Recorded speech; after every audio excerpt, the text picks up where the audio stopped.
Good evening, everybody. Good evening, every. Yeah, welcome to the. Uh-oh, need to mute. Uh, just one moment, please. Testing. Okay, welcome to the last SBC Tuesday Talk for the year of our Lord, 2020. This is the last Tuesday Talk. Wow, and it's been a year, hasn't it? It's been a crazy year. Who would have thought 365 days earlier, we would have been facing what we're facing now. So, but in any case, though, we thank you for joining us and we pray that and hope that you and yours had a wonderful and blessed Christmas holiday. And thankfully, we're all here. So let's get started, okay? This is the last show of the year, like I mentioned earlier. And the year 2020. What did we learn this year? What was learned from this year? And I definitely start first. I learned that when adversity comes or arrives rather, then necessity, I guess mother necessity takes over. Prime example, prior to the pandemic, we weren't having this every Tuesday night, or meeting on Saturday night, and maybe those rare ones in between. But look at us now. And plus, look at the friendships that have grown from out of this pandemic. So, hey, so that's something to ponder about. So, yes, it's a lot of bad that happened. There have been losses, personal loss, financial loss, but in this, we're going to persevere, and people have persevered, though. So, what is 2020 to you? What do you think of 2020? Leslie.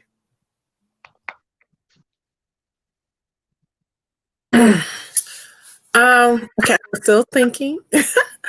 But 2020,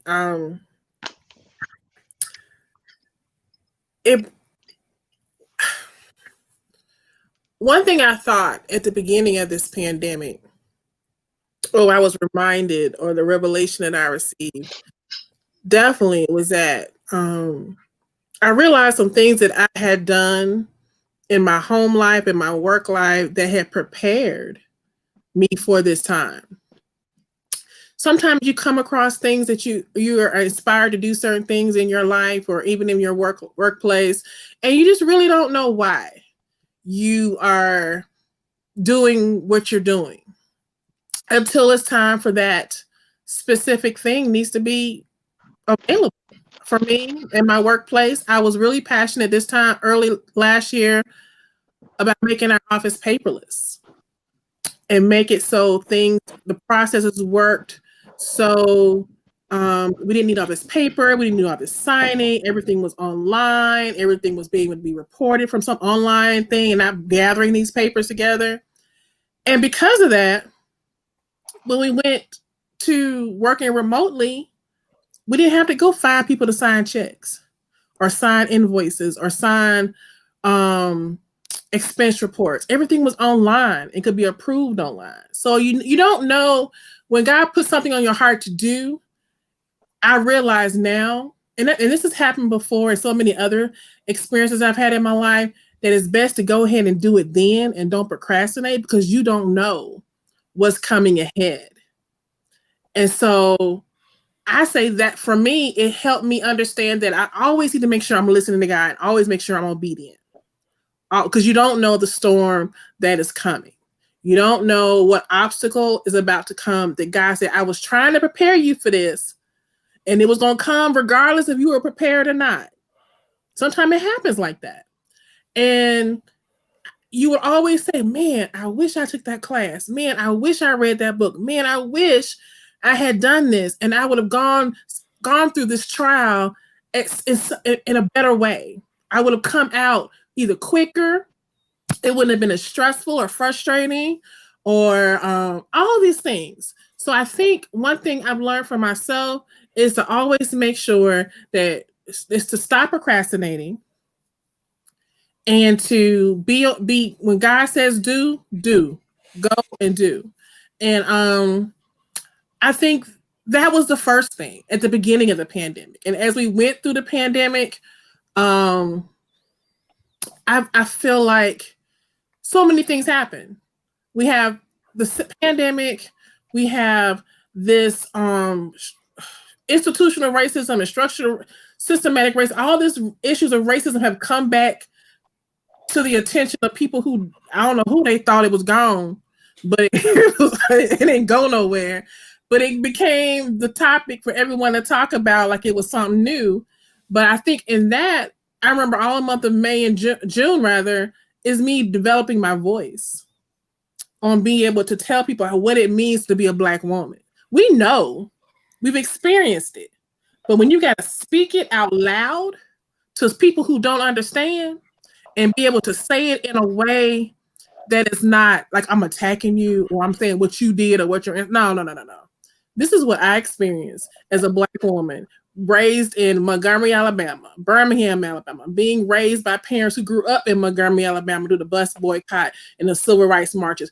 These are my views on life and how I was raised and how I deal with the issues that you're talking about because they're trending.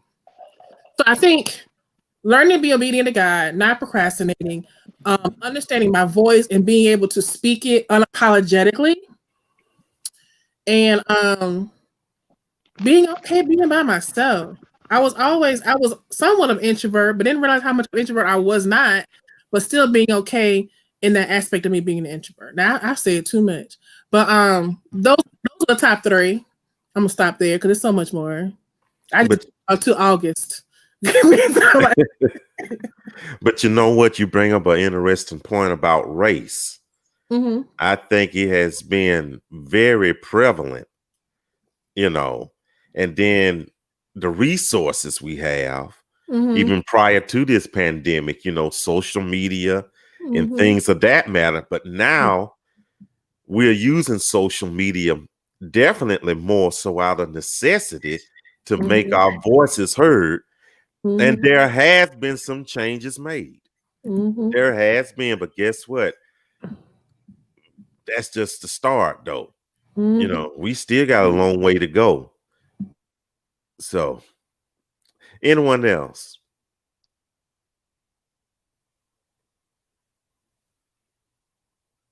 Yeah, Keena.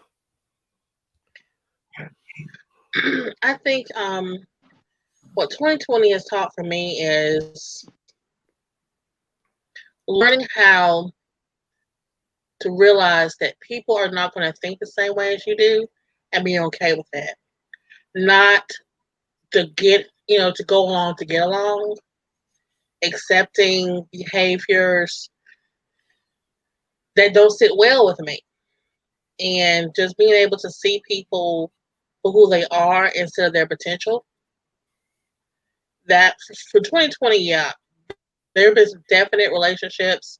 When I say relationships, I mean all ships, friendships, family ships, romantic relationships, all ships. That sometimes we hold on to people when they have withered away a long time ago, and not putting that energy into people who are there in your face, who are wanting that connectivity, wanting that connection, and not being forthright in that. So I think for 2020 has taught me anything, is that to value the people that matter, because they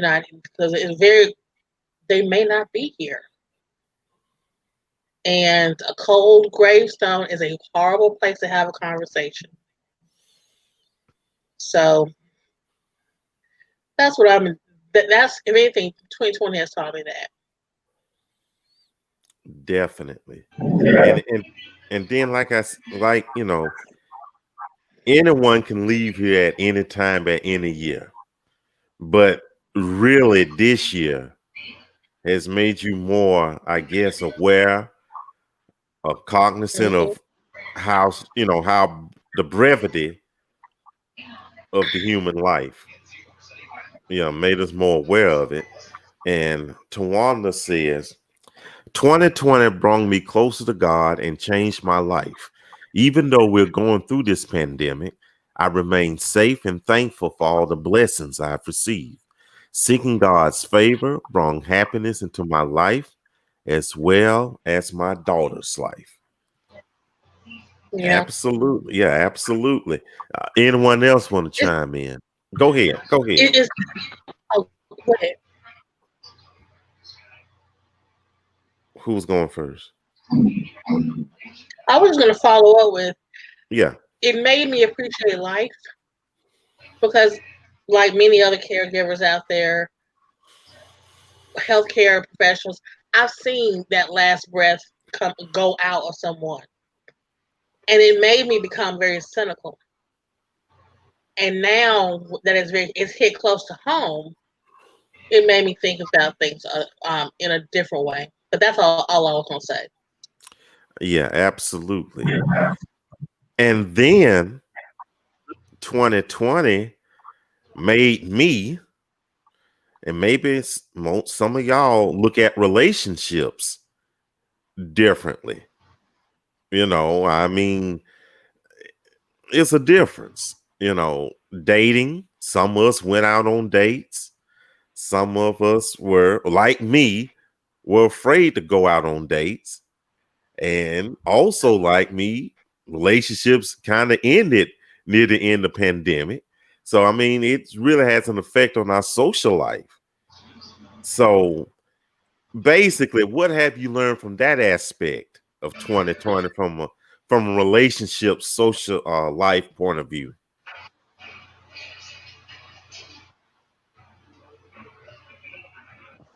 Well, if I can look at it from through spiritual eyes, the Verizon commercial says, "Can you hear me now?"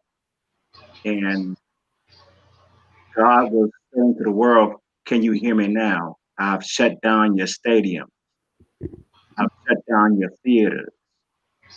I've shut down everything that you know, that you love. I even taken some of your loved ones.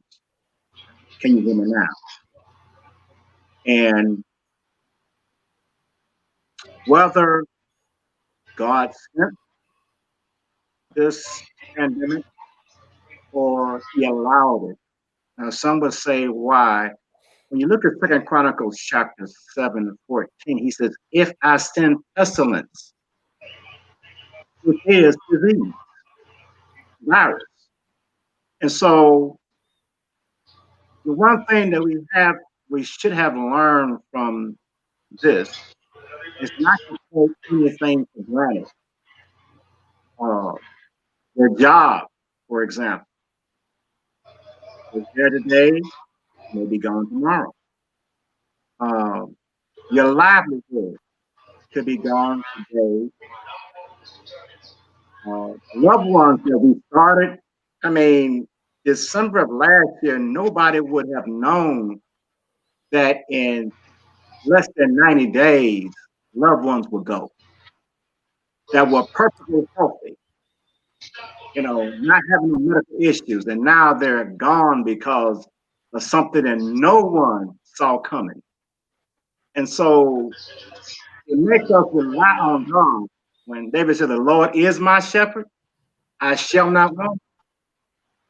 That scripture comes real evident now because we have to rely on God for everything because the little material things we have can be gone just like that.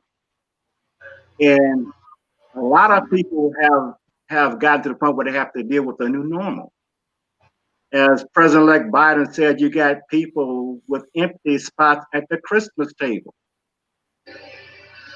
And so there are spouses that will turn and the other spouse is gone in their bed. So this year has taught us anything is not to take anything for granted. I totally God for everything because nothing is fun. That's what I out of this year, and it's been a challenging,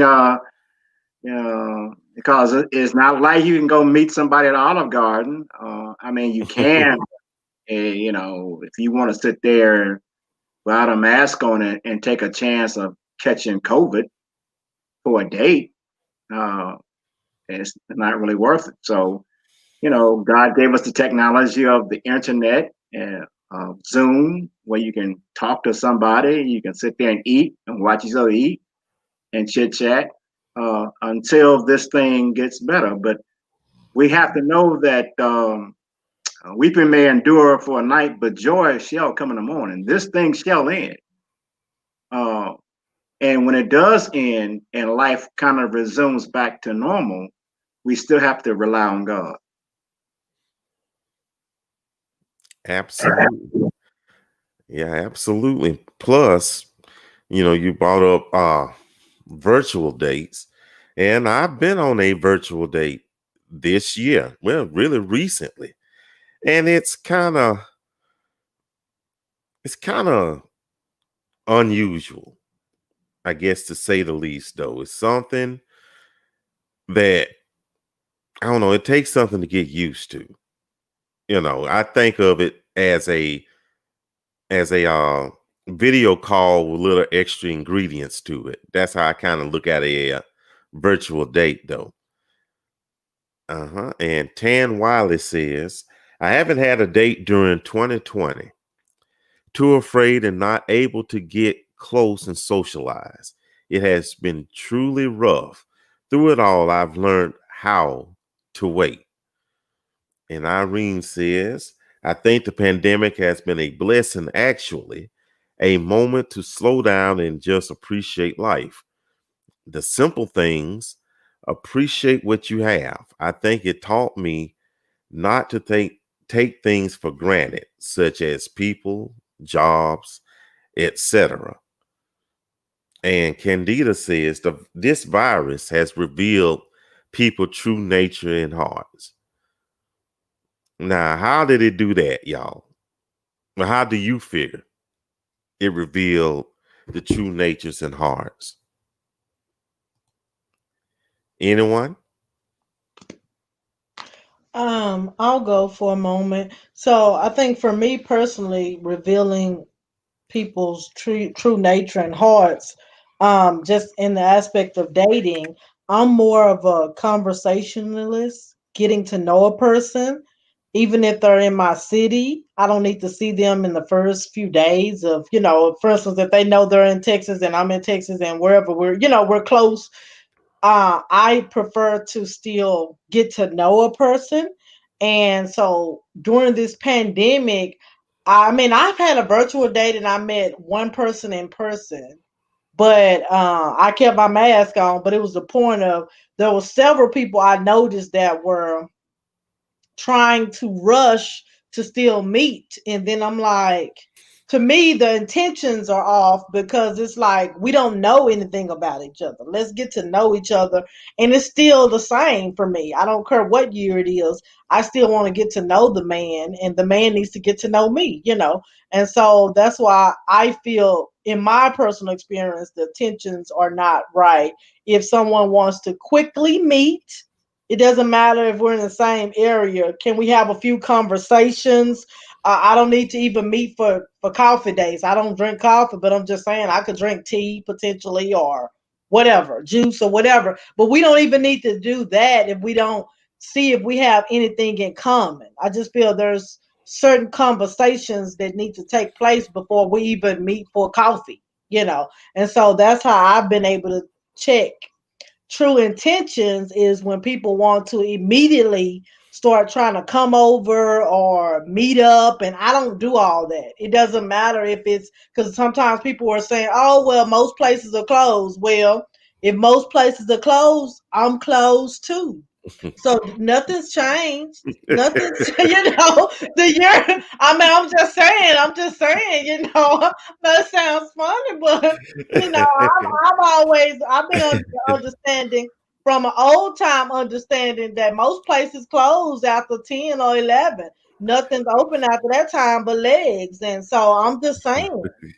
So if everything else closed, it's closed over here too. So we need to have some conversations and talk and get to know each other. This is, it's just, it's the same thing. It's some stuff is the same. It's the same. People try to revert it and change it because it's a different year, because it's the pandemic, but it's the same thing. I'm closed, so we can talk, we can get to know each other, but it's a lock. It's closed down, shut down over here. And that's it. Mic off. Yes, and there used to be a time in stores and some restaurants were closed on Sundays. At least back when I was growing up, though. But that's neither here nor there. So when it comes to getting to know people, has this pandemic made it, I guess,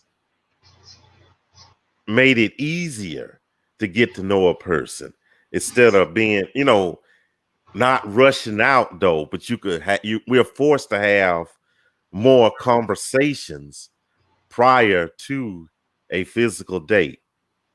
Anyone? I guess you learn, what people do when talking with, you find out what they've done during the day. You can learn, how they apply knowledge to their life, what things they value.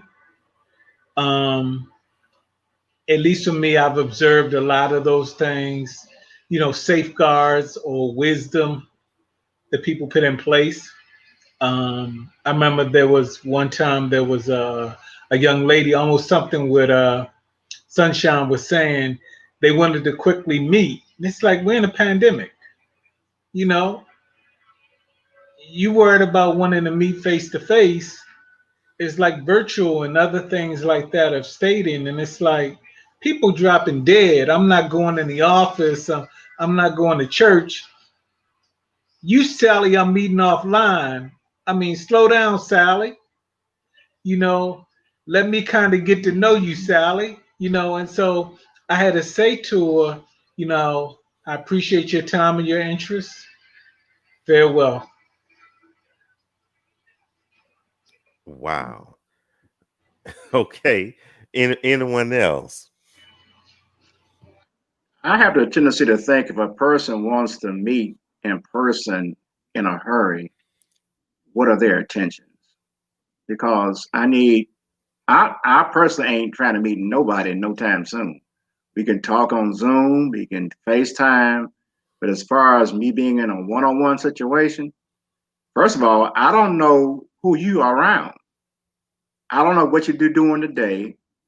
I don't know if you're a masked up person or you're a person that don't give a hoot. And I'm not going to well, first of all, you ain't coming here anyway. Only person to come in this apartment is maintenance. And when they come, they got to be masked up. You're not coming into my place on that. So ain't about her trying to come here. That ain't happening. I ain't going to their house because I don't know what's going on in their house. Who they been around. They might have been around some people that's just crazy. And now you get asymptomatic people. So no, it's strictly online. Let's talk and get to know each other. You get to know a person just by Zooming because you can see their facial expression. The eye says it all. You ain't got to be all googly eyed, all hugged up, connected up to find out how a person is. You can just look how they respond to questions you ask on Zoom, and they looking all funny or paying attention to their phone while you're trying to talk to them. Okay, that tells me all you know. I ain't got to meet you in person for that.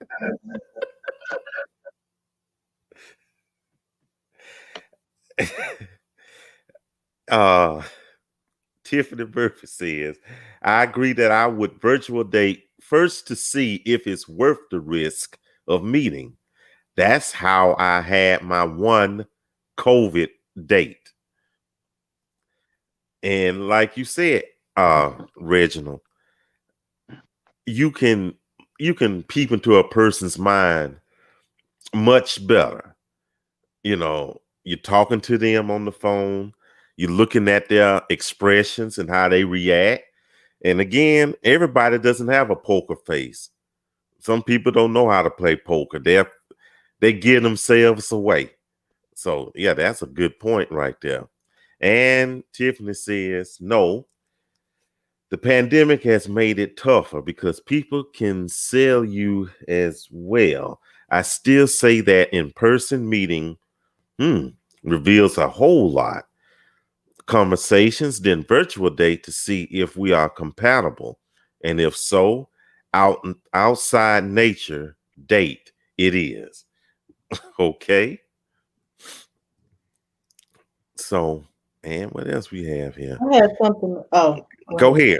You go ahead. oh, I was gonna say that you can also tell, like for me, it's important that a person, if they say they're interested in dating and get to know me, it's important that their talk lines up with the actions and the talk lines up with the walk.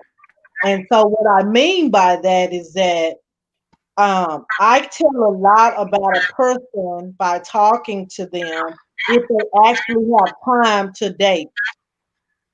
If they don't have time to communicate with me or video chat with me, if they lack proper time management as a grown adult, then it's not gonna work. I understand we can have conflicts in schedules, but if we can't sit down and form, let's say even talk about it. I've had the experience where I've talked with uh several men, or that it came, not that many, but this year it's happened twice where one, we would say we had a time to meet on Zoom. We were gonna meet on Zoom for a certain time.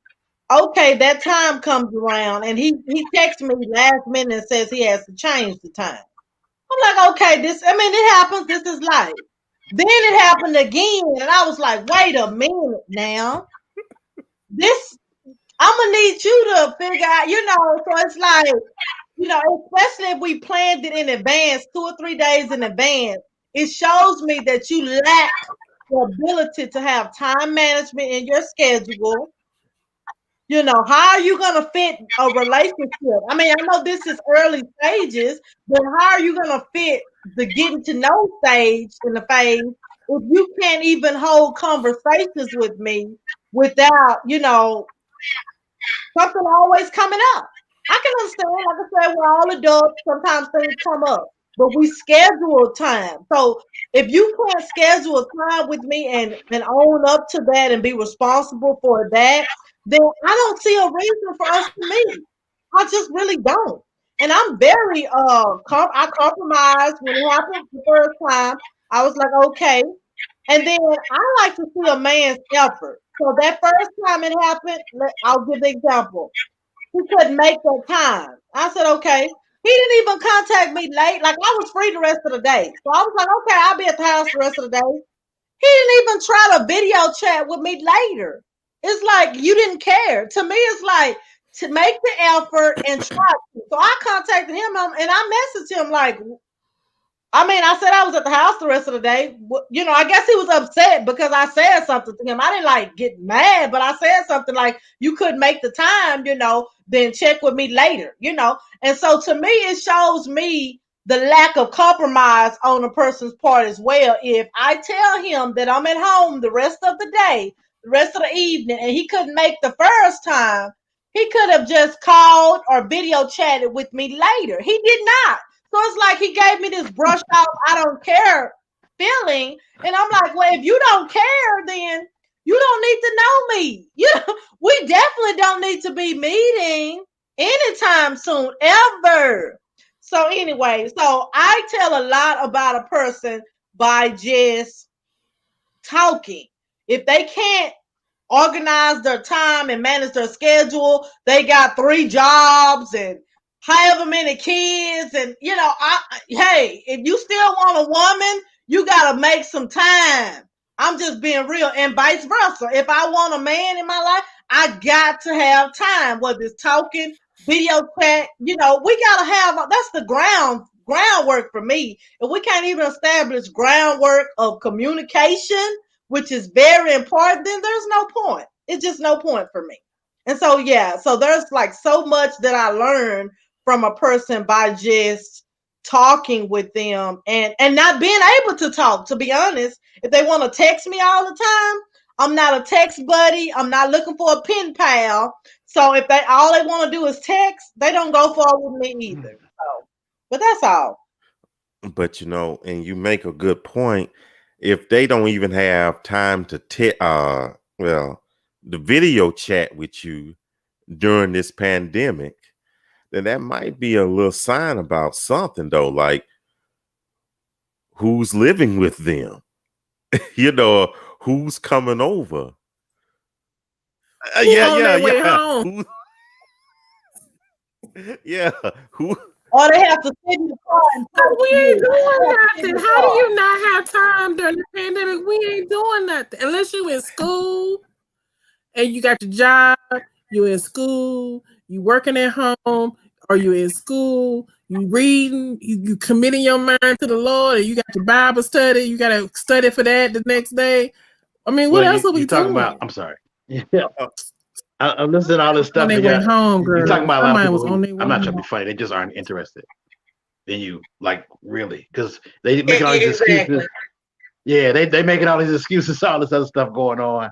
They're just not interested. That's just the bottom line. I think 2020 has taught me that that like what you guys have been talking about, that time is very precious. People have been passing away, unfortunately, left and right. Not to be funny, not to be personal, too personal. My neighbor, my next door neighbor, passed away today of COVID. Life is short, so it teaches me to be very, very serious about my time and very impactful about what I do and who I'm talking to and the time I spend with who I spend it with, and purposeful. So I think, like you said, you talk to people online through StreamYard or Messenger or whatever. If you talk to them through that way and you get to know them and you like them and they like you and things are going well and you guys decide to meet up, that's what you decide to do. Time is not your friend. It's not your, tomorrow's not promised.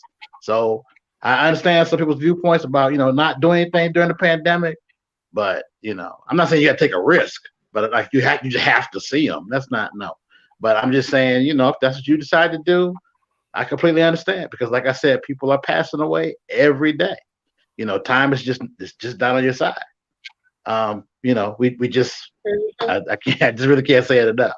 So in my own case, like you said, I talk to people. I try to make sure I'm intentional with what I'm doing. I try to make sure that 2020 really taught me about being more of a man of my word, because like I said, you just don't have another time to make it up. So if I tell you I'm gonna do something, I do it. If I say I'm gonna be somewhere, I gotta be there. It's just very important, because like I said, tomorrow's not promised. Irene said something. We all have the same 24 hours. We make time for what we deem important. I agree. Amen. And and in regards to people not wanting to video chat with you, Tiffany Murphy has an interesting take on it.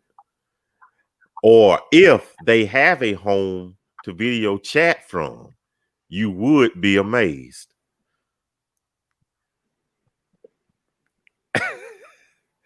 If they at the McDonald's all the time, there's a reason. Or sitting in the car.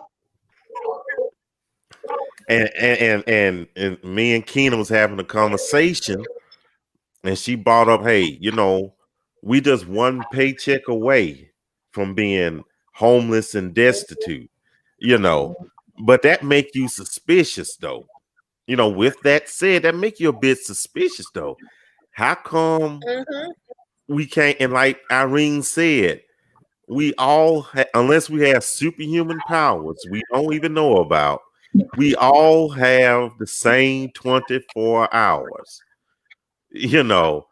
Why can I call you at this time? It's this something ain't right. I keep adding 2 plus 2 and I get 3. Now something wrong with that calculator right there. Oh yeah, that's okay. that Bill Withers. Who is he and who is he to you?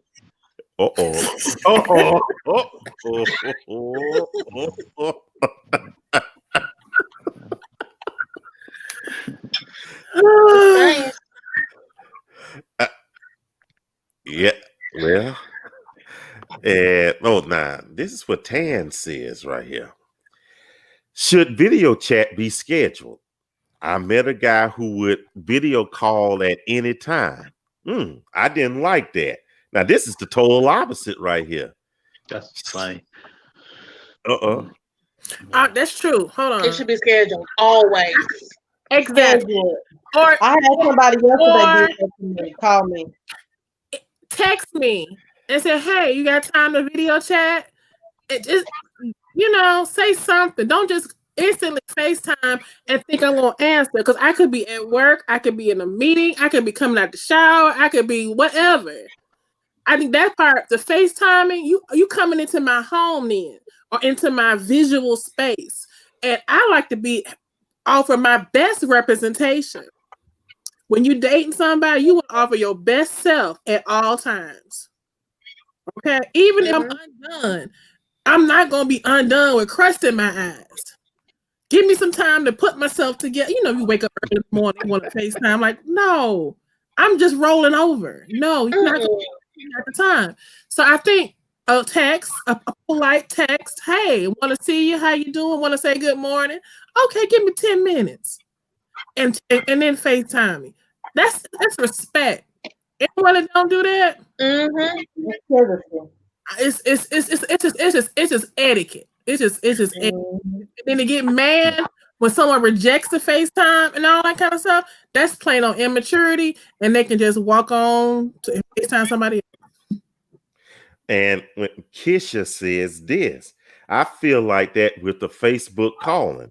Ask to video chat before you hit that button. I agree. Somebody just did that to me yesterday.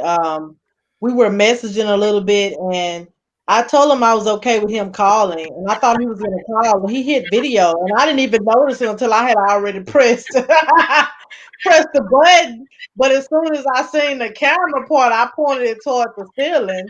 I had a robe on and a bonnet. I eventually showed him my face because I had these lips on point. I had to keep some lip craft and lip gloss. I'm just saying.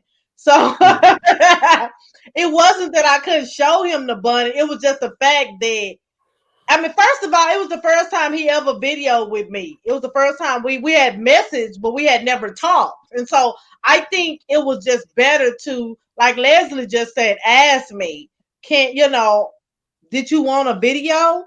Instead, I'm cool with videoing if I'm not doing anything, or let me, get myself. I didn't really want to be on video with a bonnet, so I just held the phone up to the ceiling, and he was like, "Oh, you're not gonna show me you?" And I'm like, "You just called and didn't let me know you were calling." I think it depends on the couple. Huh? You know what I mean? I think it depends on the couple and the relationship. Like you said, you hadn't talked to him that long, and he's video chatting you the first time. Yeah, you have to schedule that. But once you get in the relationship, and if you guys have an understanding, that you video chat, then that's what y'all do. That's what y'all do. If you have an understanding that that's not what y'all do, and that's not what you do, it's up to the couple, because everybody's different. Because sometimes I'm pretty cool with, like, if I'm free most of the day, just call, video, or whatever. Mm-hmm. But if it's the first time, but I think on his standpoint, I'll say this: he said that he liked to make sure that it is who they say they are. But still, I feel he could have let me know, hey, let's video. And he could let you know that beforehand. Yeah. Because I think he was trying to make sure I was a real person. And I'm fine with which I'm totally fine because people do all this stuff and their pictures don't look like them, and he just wanted to make sure. So it wasn't the fact that I couldn't video. I just think it's the approach of at least give me 5-10 minutes or something. Yeah. Hey, And I think there are stages. If it's a relationship that's gone to the serious point where you guys are really serious and you committed to each other, then trying to hide your crust in your ass, I'm gonna see it anyway. I might as well see what you look like when you ain't all dialed up. Because if we serious talking about getting married, I'm gonna see it anyhow. So I need to get shot already. Hold on, Reginald. Wait a minute, Reginald. Hold on. Reginald, we talking about that stages to that. We talking about first week, second week, third week. You have to. It's a privilege to see the crust. You ain't got there. It's a privilege. That crust is a privilege. It is not a right. It is not a right. It's a privilege. That's an honor. It's an honor. So I mean, we have stages. Down the road, Reginald. Anyway. Now look, hey, when you with somebody, you've been dating and all that, and y'all away from one another, you ain't no telling what you may see when you video chat, because at that point you have gained a level of comfort. Right. One another. Y'all are y'all in a committed relationship, y'all together, you'll see everybody in every stage who they are, and you should get to that point. But not in the beginning. Like I said. No, not in the beginning, no. That's a regular idea, yeah. You Your come after you've been together for a while. And I hope, Reginald, you will bring your best self when you first meet that woman. Don't come to that woman on that first day with that crust in your eye and your beard not shaved and your head half shaved as well. You wouldn't do that. You wouldn't want that. I'm coming with the crust. Don't do that. Don't misrepresent yourself like that. I'm coming with the crust. I might not make it to the barbershop in time. So you just see me where I am, because if I'm trying to put on a pretense for you. No, we're not talking about pretense. When you see me in the real deal, you're like, no, we're not talking about pretense, Reginald. We're talking about you having enough respect for yourself and enough admiration for yourself to come to somebody and show your best self. Putting on all this extra stuff is not you every day. That's pretense. I just went on a little photo shoot with some of my friends at a little Tuffy museum. I got on lashes, all this kind of eyeshadow. I don't do this every day. Oh no. No. This is pretense. Lashes and all this eyeshadow. This is pretense. Every other day, Leslie is plain face with her lip gloss on and her glasses and all that to go with it. All this extra. You did that for us? I'm looking presentable. What? You did that for us? I did not do that for y'all. I said I just went on. Oh man, dang. Oh, come on. I didn't do this for y'all. I felt flattered and everything. I put my glasses on. I was feeling all flattered. Dang, no, boy. I didn't do this for you, Nick. Oh man. Great. Okay. I just say to anybody, come and present your best self. If you want to do other pretense, people, eventually you're gonna have to show somebody what you look like without the hair in your head, without the light on your eyes, and all that. I don't think you have to put up with that level of representing yourself all the time. Someone should see how you really look. Really look what your real face looks like. Yeah. Yes. Okay. Okay. So you don't want no one to say, I was there, but I didn't know who you were. Because you couldn't recognize them without the lashes, without the lip gloss, and without the hair. It was a joke I just read the other day. So I drove by your house, there was a man on the front porch. Come back. That was me. I ain't have my wig on. What? Don't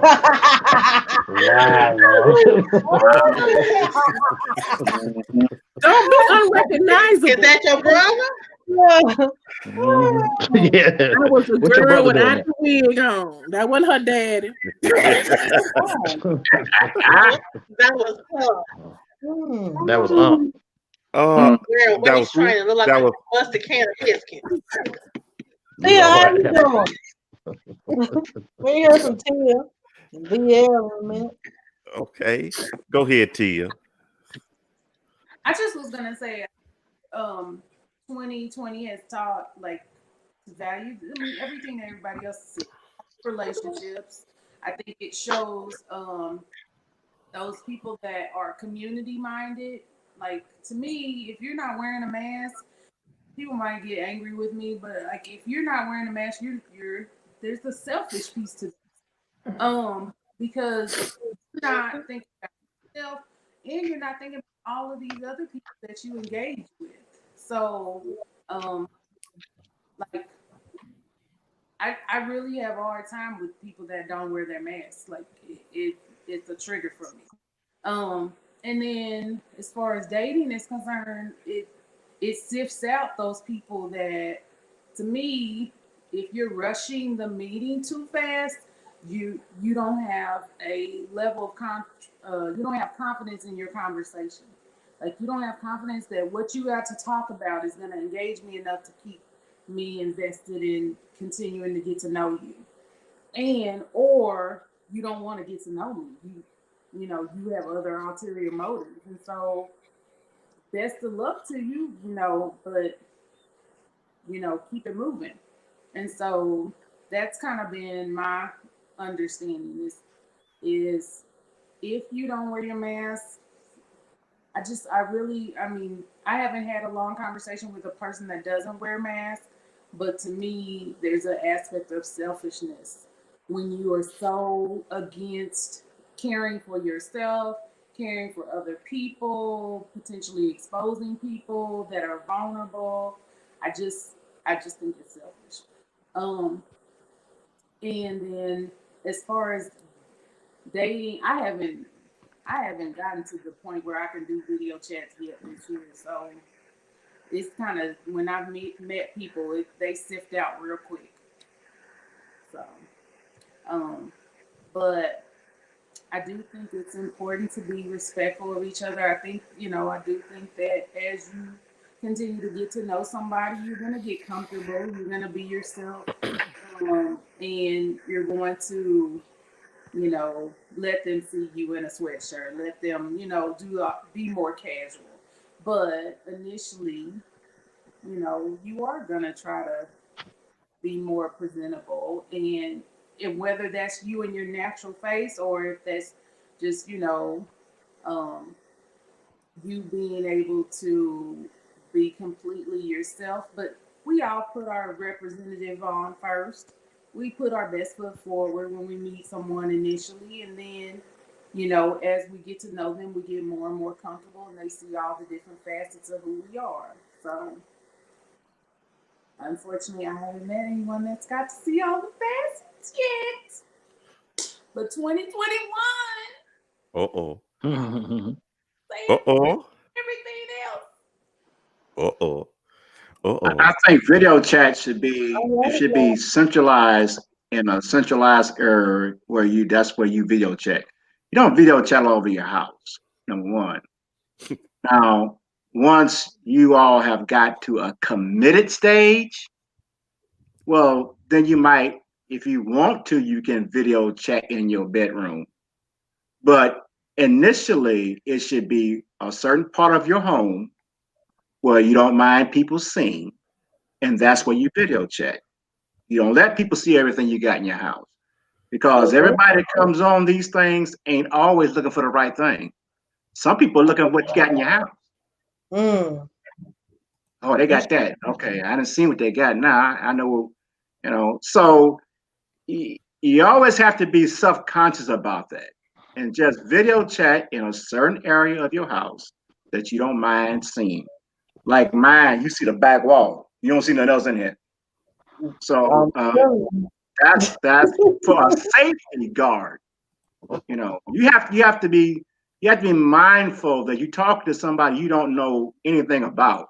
You don't know their motive, their desires, who they know, what they on here for. Everybody that comes on these type of chats ain't looking for a relationship. They're looking for an opportunity. Mm. That's why I'm surprised when people post Facebook where they're at. No, if you're gonna do that, you do that when you get home. Right. This is where I've been, not where I'm at, because you're telling somebody out here you're not at home. So your house is vulnerable. And so when you come on these Zoom things and you walk all over your house, you showing people what you got. Now, if that's what you want to do, that's fine, but it's not a good safety policy to do that. Pick one area, zoom in that one area, and that's it.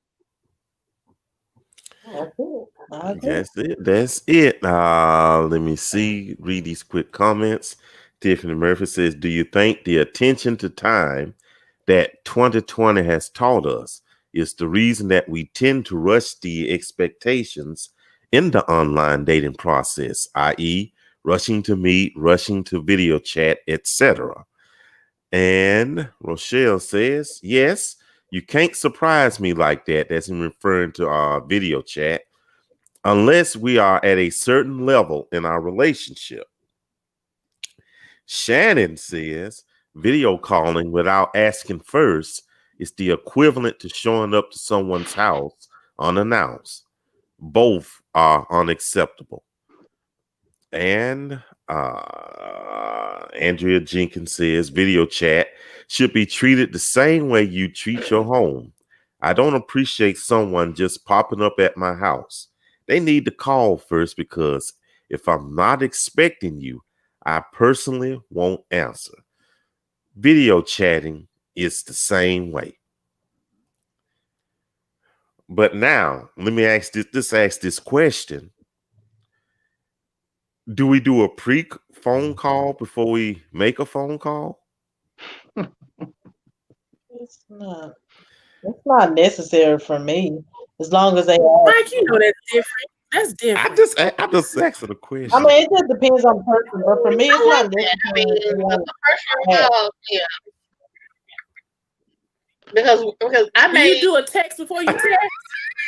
either one of us may disqualify each other in that first 5 minutes of that phone call. So why even waste a video chat? I like a phone call, yeah. Not a text, but a phone call. I need to ask the questions that are important for me. Like there's questions I'll ask. Have you read a book? Or no, when was the last book that you read outside the Bible?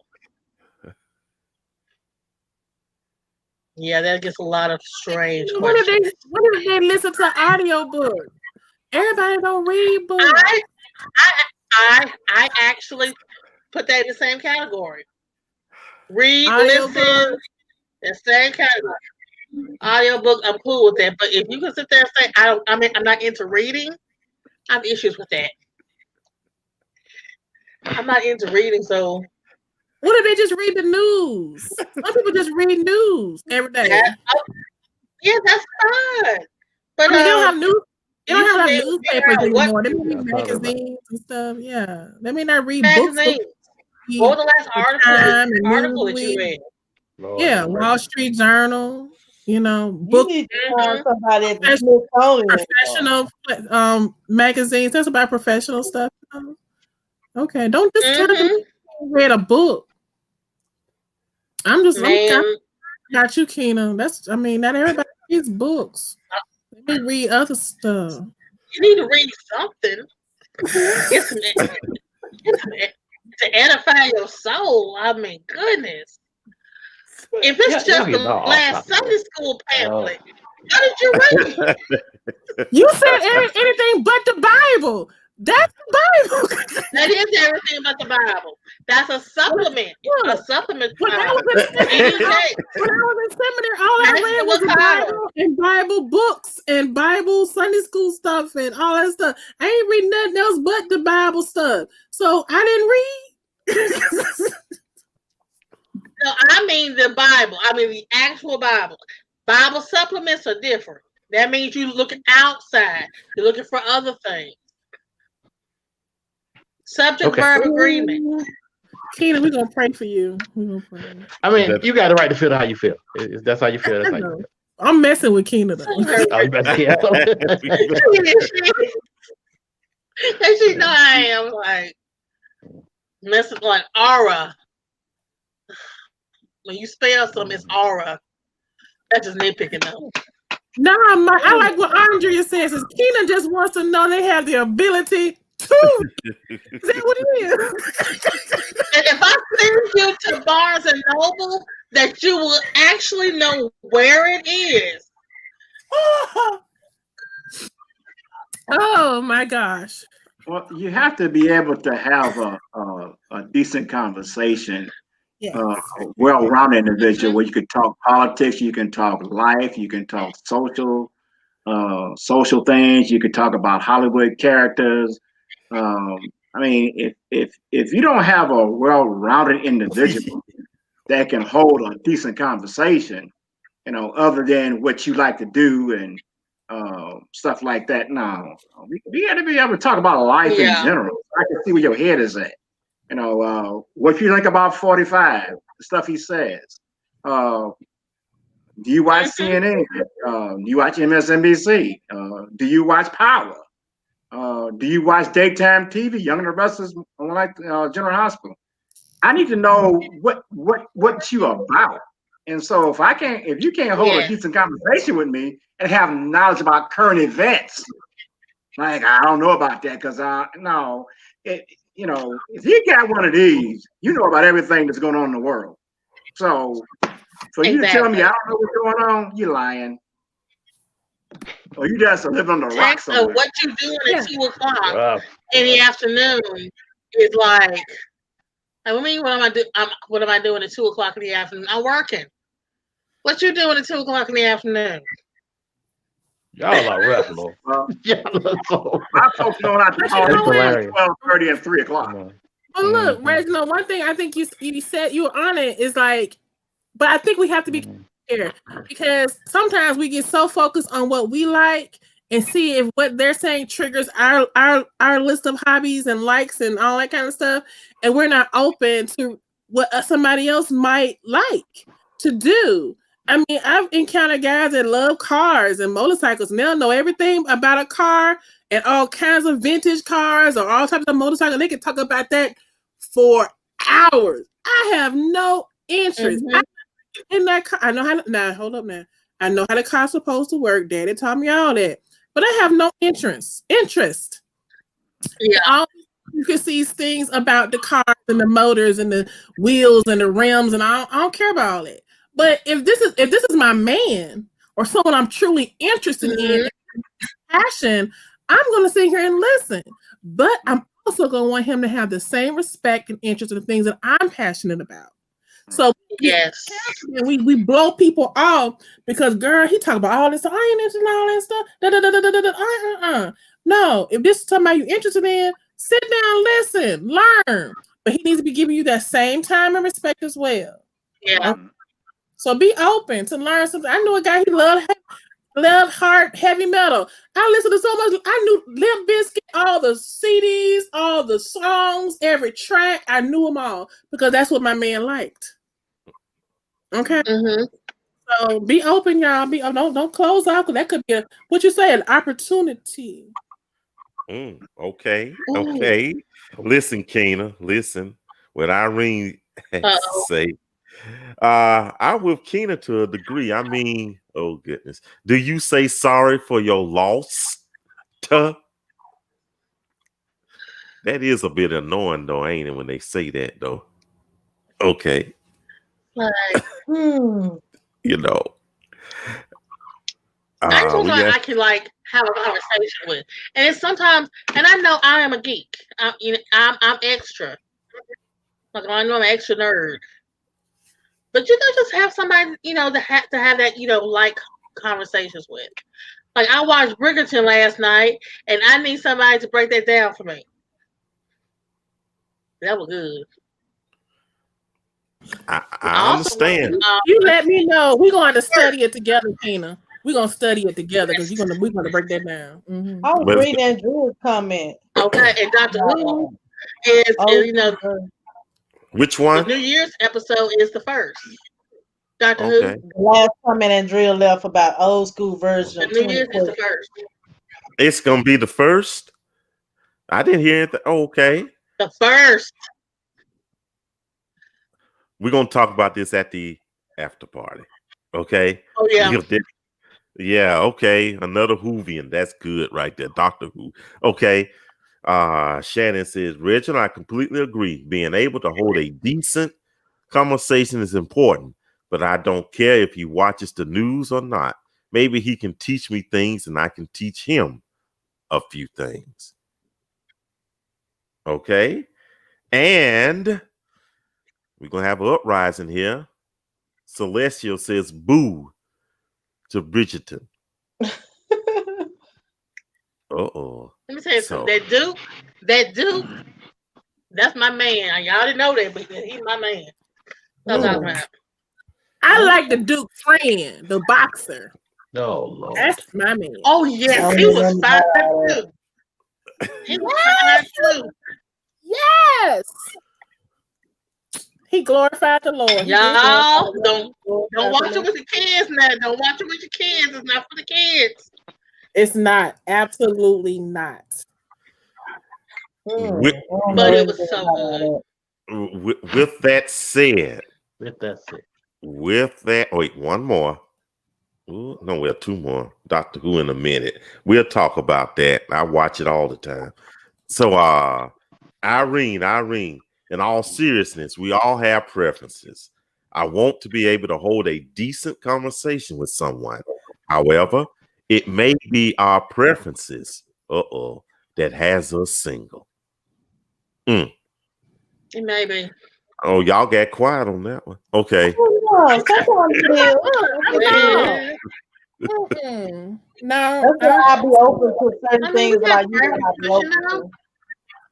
My thing is, I think I'm too open and too receptive, and I always encounter people who are not.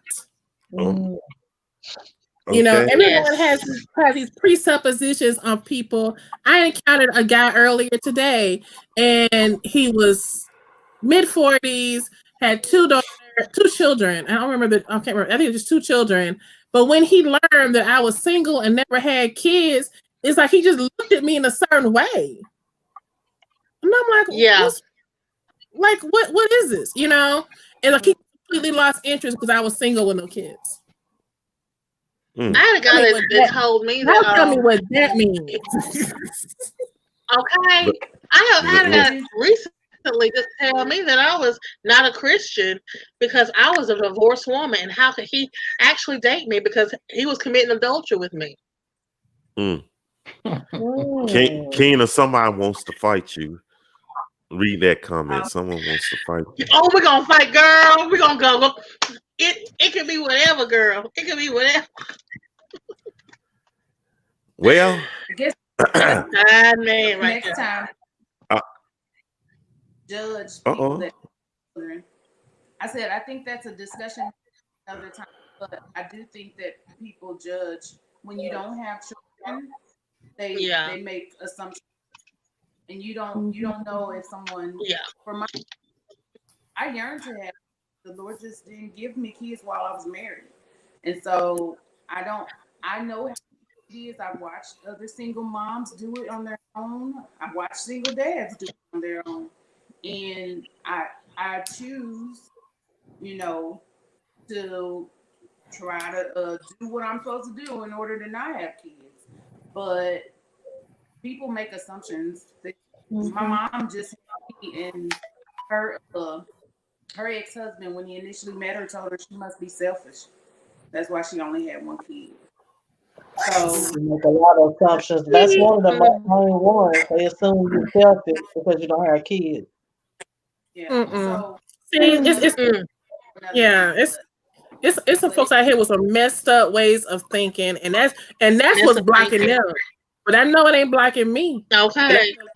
Blocking them, but I'm thankful that their assumptions blocked them from me because I don't need that. Because what else you thinking? Okay. Yeah. With that said, I'm gonna say this for the last time of this year, we are out of time. This is it. I enjoyed it. Thank you all. Thank you for the input and everything. As you know, the last Zoom after party of 2020. We'll be here in a few minutes. Please join us via Zoom. We will post the links in Single Black Christians and Single Black Christians Connections. I wonder how many people know the full name of these groups like that. But anyway, we'll talk about that later, though. And also, guess what? Hope you're able to join us this Saturday in the groups. No, well, it's going to be Zoom. Yeah, there it go right there.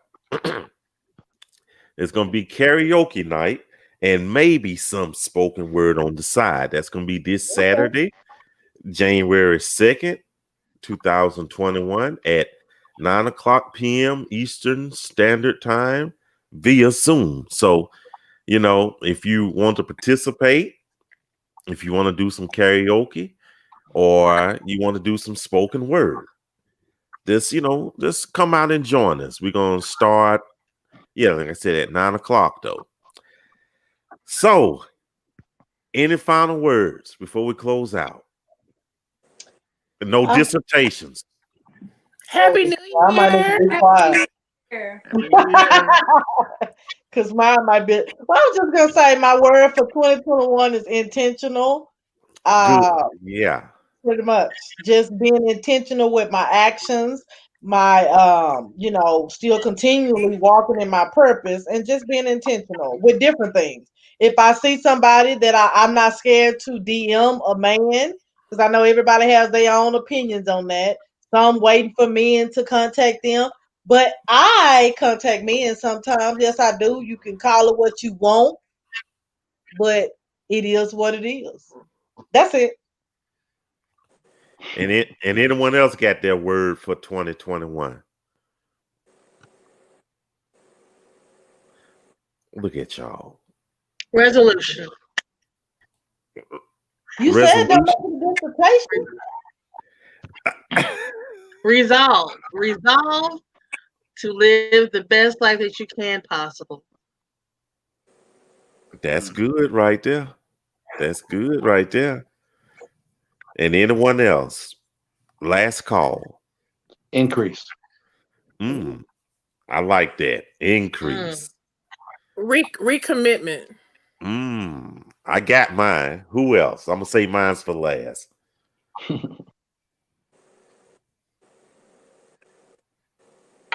No one going once. Going once, 0.5. Going twice. Okay, I know. Well, we'll reveal it later. My word for the year 2021, expansion. Okay. Okay. That's all I'm going to say right now. Thank you all. Thank you, Leslie, VL, Tia, Reginald, Keena, Nick, and Elena, and all our other panelists throughout this year. Thank you all for watching us. And we don't take this lightly. We appreciate your support, though. So until then, y'all take care of yourselves, and Lord willing, we see you this time next year on January 5th, okay? So Happy New Year to y'all. Take care. And I play Leslie's favorite song, okay? Goodbye, y'all. Goodbye. Bye.